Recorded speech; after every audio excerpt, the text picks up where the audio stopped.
तुम्ही पाहत आहात MCN न्यूज मराठी।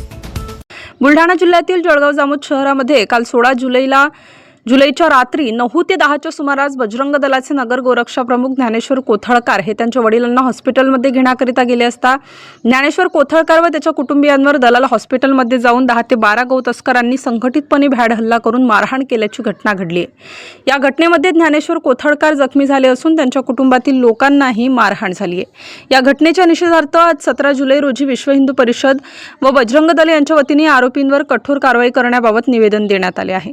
या आरोपींवर पोलीस अधिकाऱ्यांनी कुठलीही ठोस कारवाई केली नसून आरोपी अद्याप मोकाटपणे शहरात वावरत आहेत। हा संपूर्ण प्रकार दलाल हॉस्पिटल परिसरात असणाऱ्या CCTV मध्ये कैद झालेला आहे। पोलीस प्रशासनाने आरोपींना अटक करून सर्व आरोपींवर मोका कायद्याअंतर्गत कारवाई करण्याची मागणी दिलेल्या निवेदनातून करण्यात आली आहे।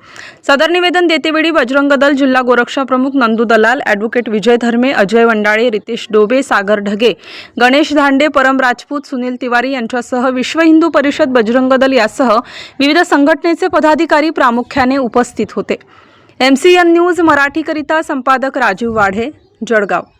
आज आम्ही निवेदन द्यायला आलो। काल एक आपला गौरक्षक ज्ञानेश्वर कोथळकर, नगर गौरक्षा प्रमुख बजरंग दल याने पोलिसांना काही माहिती दिली किंवा गायची तस्करी चालू आहे आणि पोलिसांनी काही 2 बैलांच्या गाडीवर कारवाई केली आणि तो कार्यकर्ता तिथून निघून गेला आणि त्याच्या वडिलांना तो दवाखान्यात घेऊन चालला होता दलाल हॉस्पिटलला।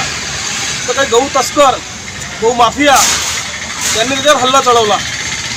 आज आम्ही निवेदन दिलं उपअधिकारी साहेबांना की मुख्यमंत्र्यांना सांगू इच्छितो साहेबांना, फडणवीस साहेबांना की आज तुम्ही गौमातेला राज्यमातेचा दर्जा दिला आणि ज्या गौमातेचं रक्षण करणाऱ्या गौरक्षकच आज सुरक्षित नसतील तर कसं?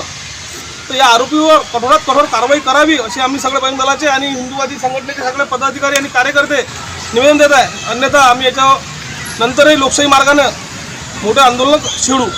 जय श्रीराम।